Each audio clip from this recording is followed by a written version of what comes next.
Theresa May, she gave in, and she said even though her time is quite new, she said let's put an election together to give the people a chance to decide who will take them through the Brexit. Okay. Now with Jeremy Corbyn, who's the opponent to her, I've noticed him that, and the word of the Lord that came through to me, and I wrote the prophecy, is that he carries an anointing. He carries an anointing, and he has the favor of the Lord to lead the people, to lead the country, you see. However, as I listen to both parties debating, their words are really at equal stand. They have the same caliber of words. Okay, and what I'm saying to you is that as I listen to them, there is no new ideas coming from the people, the two people, as they stand in the box there and bring forth their ideas. I hear them reflecting on the past politics and the past methods and the past calculation. And you know, the past calculation is where we are today. And it also causes me to think deeper and say, well, all the issues that we're having today, or most of the issues that we're facing today, the challenges, the worries that that comes our way, it's all man-made. It's all through the thinking of man. So they're rehearsing old politics, the old way of doing things, and I am not really hearing any new methods, any new inspiration, no light bulb being switched on above their heads. You see, because this morning I was reading Job 20. I just read Job 20. I'm going over to the book of Job right now, 28, 29. All right.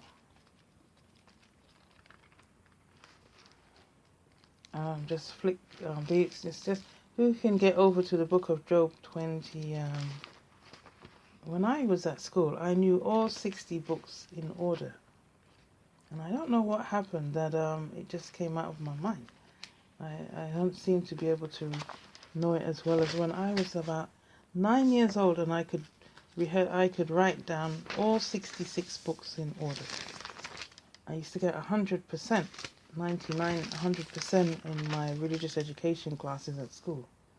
So if I read I'm on 28, I'll go over to chapter 29, verse 3. It says here, when his candle shined upon my head, and when by his light I walked through darkness, and I was in the days of my youth, when the secret of God was upon my tabernacle. Right? So I'm not hearing any bright ideas, new ideas to take us into the new future. So they're working in old calculation, which suggests to me that we're going to get the old we're going to get the old answers. So there won't be any changes. Everything will be the same. Just a slight sifting around, a slight sifting around. But on the whole, life will be the same. They're not really offering anything new, and they're not able to at that consciousness and at that level that they're at. Because like Joseph, when he was thrown into the into the pit, and I'll just see if I can find that situation here. You see, and stay with me, folks. I didn't realize that I was going to go in this way, because I've got Hannah, the first book of Samuel, opened up to talk in this direction, and we shall touch down on her. So, I'm just flicking over to the beginning of the story of Joseph and his brother. So. Okay, so as I go over into chapter 37 of Genesis, the first book of chapter 7, it says here Joseph's dream. And Jacob dwelt in the land wherein his father was a stranger, in the land of Canaan. These are the generations of Jacob. Joseph, being 17 years old, was feeding the flock with his brethren, and the lad was the sons of Bilhah, and with the sons of Zilpah, his father's wives. And Joseph brought unto his father their evil report. Now Israel loved Joseph more than all his children, because he was the son of his old age, and he made him a coat of many colors. That's high frequencies there, folks. He's coming into high frequencies. And when his brothers saw that their father loved him more than all his brethren, they hated him, and could not speak peaceable unto him. And Joseph dreamed a dream, and he told it his brethren, and they hated him yet the more. And he said unto them, Hear, I pray you, this dream which I have dreamt. You see how humble and serene he is to the Lord, to the Father. He says, I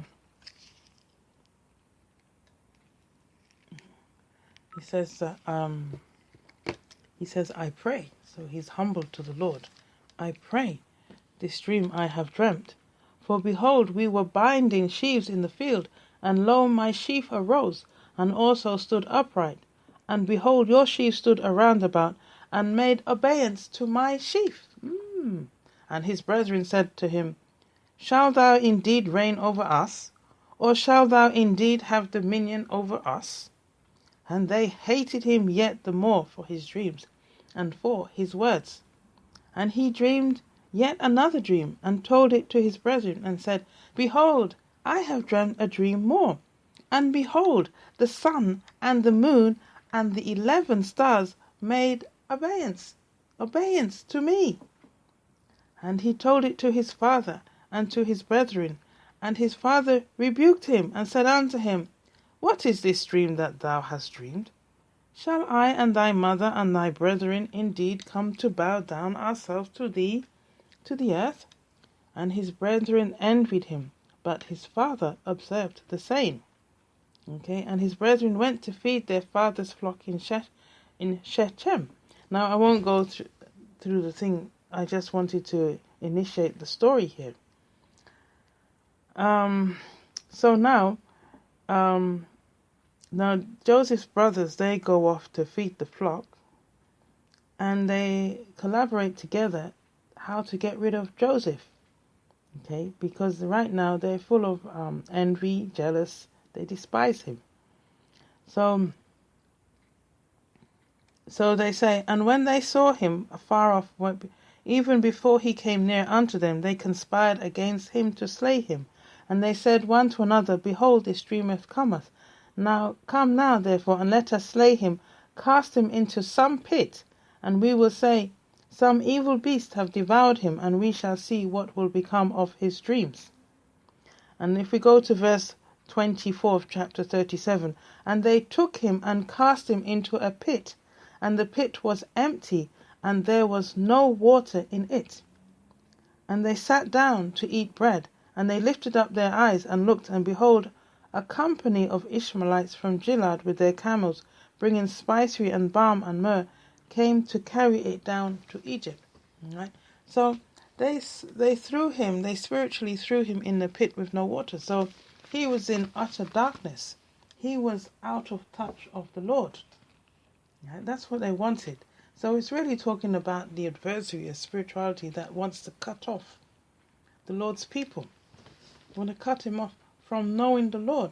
So he was thrown in a deep pit there of darkness, no water in it. He didn't know the Lord. However, Judah was his saving grace, because Judah, his brother, offered to trade him with the Ishmaelites, who then took him out of the grave, out of the pit.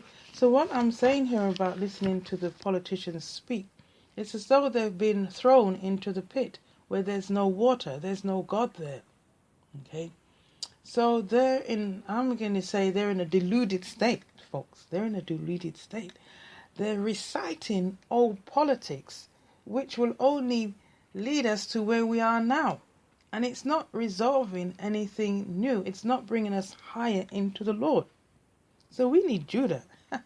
we need Judah to call on the Ishmaelites to take them out of the pit, you see. And they're going to have to be traded under the Ishmaelites. And hey, I didn't even know I was going to say this, but I can relate to this now. Something else, this word that's coming out of me, I'm not even thinking on, it's just flowing out of me, and I'm already seeing this. I have already seen this, and I saw it yesterday. So they're selling themselves over to the Ishmaelites, folks. A word of the Lord flowing through me. Because they're in a pit. There's no water. God is not there. What they're talking, God is not there. The Lord is not there. Things are there. The dry pit is there. But the Lord is not there because there's no water there, you see. And Judah is going to have to come and call the Ishmaelites to get them out of that pit. And now they are going to be subservient to the Ishmaelites for a while. And that's not a bad thing, that's good. Because I saw this and I've even prophesied it to them some years ago. And I'm actually interceding on this valley here where I live near to the Heathrow Basin, because it's a healing valley. So better times are on its way. Not the way that they expect it though, but definitely better times are on its way. But they're going to have to be sold to the Ishmaelites. The Ishmaelites are going to be rescuing, I'm going to say, England. Because the calculation is the old calculation, and we are none the better, none the wiser today. And we're not able to stay that way because a new wind is blowing in upon the lands. And we have to be in the sail of the winds. We have to put our sails up so the wind can blow us in the right direction. We can't go against the winds, you see. So I'm kind of talking in a roundabout way because something is flowing here. But let's stay back on task. So I'm hearing the two people speaking. And yes, Teresa, she surrendered to a call in her mind. And she's called up the election. Both herself and Jeremy Corbyn are debating, but they're saying the same thing to one another. They're shuffling the cards. Yeah. And they're both in a pit where there's no water. There's no God there in what they're saying. And I know they might hear me and feel, who does she think? But it's the flow that's coming, because what is to come is so much more supreme that I can afford to say that. And with the Ishmaelites, because the Ishmaelites went on to the Midianites, yeah, and then that led Joseph to. I just read it. That led Joseph to be head of. Let me just go over again. And Joseph was brought down to Egypt, and Potiphar, an officer of Pharaoh, captain of the guard, an Egyptian, bought him of the hands of the Ishmaelites which had brought him down. Excuse me, I said the Ishmaelites that saved him. The Ishmaelites is the cousin of Joseph through